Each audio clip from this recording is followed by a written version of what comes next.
ते bonding formation कसं होतं ते, बरोबर. बॉन्डिंग फॉर्मेशन जे आहे हे पाहिलं आहे. त्याच्यापासून आपल्याला काय भेटलं होतं, हा कार्बन, हायड्रोजन, हा हायड्रोजन, हा हायड्रोजन. आता इथून सुरुवात झाली की आपल्याला आययुपीएसी नेमणी करायची. जर एक कार्बन असेल त्याला मिथ बोलतो, दोन असतील कार्बन कार्बन तर त्याला ईथ बोलतात, तीन असतील त्याला प्रोप बोलतात, चार असतील, 4 कार्बन जर असतील एकाच लॉंगेस्ट चेन मध्ये तर त्याला ब्यूट बोलतात, 5 असतील तर त्याला पेंट बोलतात, बरोबर. आणि ज्यावेळेस 6 कार्बन येतात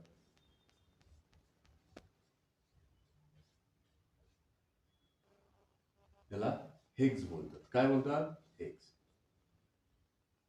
इथपर्यंत क्लिअर आहे.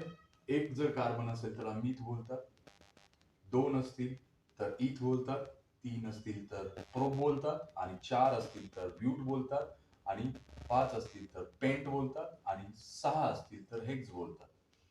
अशाच पद्धतीमध्ये फर्स्ट आहे, ज्यावेळेस 4 हायड्रोजन बरोबर एक कार्बन असतो त्याला बोललं जातं मिथेन. काय बोललं जातं? मिथेन. ज्यावेळेस 2 कार्बन आहेत, 3 हायड्रोजन या साईडला, 3 हायड्रोजन या साईडला, यालाच काय म्हटलं जातं? इथेन बोललं जातं. काय बोललं जातं? इथेन. या ठिकाणी 3 कार्बन आहेत, बरोबर, आणि या ठिकाणी 3 जे कार्बन आहेत याला काय म्हटलं जातं? प्रोपेन बोललं, बरोबर. आणि याच्यामध्ये हा 4 कार्बनचा आहे, 3 हायड्रोजन, 1 2 2 व्हॅलेन्सी कंप्लीट झालेली आहे, याचे रिमेनिंग 2 राहिले, याची 1 2 झालेली आहे, याची रिमेनिंग राहिलेली आहे 2, आणि याची 1 कंप्लीट आहे, त्याच्यामुळे याची राहिलेली आहे 3, बरोबर. हा झाला ब्युटेन. काय झाला? ब्युटेन. हा काय आहे? पेंटेन आहे, बरोबर. पेंट आहे म्हणजे ह्याची व्हॅलेन्सी किती आहे रिमेनिंग? 3 आहे. 3 हायड्रोजन काय करायचे? लिहून टाकायचे. 1 आणि 2 2 व्हॅलेन्सी कंप्लीट आहे, रिमेनिंग राहिली किती? 2 राहिली. जर 2 व्हॅलेन्सी राहत असेल तर मी काय लिहिणार आहे? 2 हायड्रोजन. याची पण 2च राहिलेली आहे, याची पण 2च आहे, आणि याची किती आहे? एकच कंप्लीट आहे.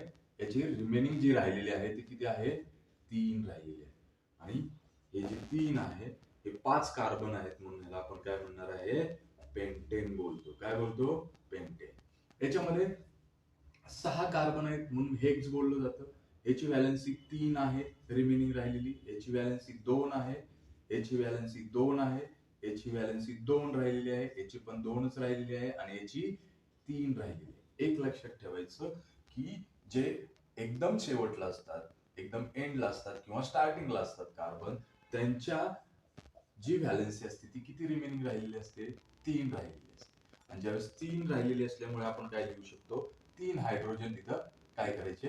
ऍड करायचे. आणि जे सेंटरला असतात तिथे 2 राहिलेली असते, बरोबर. म्हणून हा काय बनतो? हेक्सेन बनतो. काय बनतो? हेक्सेन बनतो. एवढं जे आहे हे कम्प्लीट करायचं, आणि त्याच्यानंतर ना याच्या पुढचा व्हिडिओ जो आहे, जसं जसं आपण स्टेप बाय स्टेप्स काय करू, सोप्यातून अवघडकडे जायचं, म्हणजे हार्ड क्वेश्चन हळूहळू हळूहळू काय करायचे? कव्हर करायचे. म्हणजे मला सोपं तुम्हाला समजलं, हा कन्सेप्ट समजला की कोणताही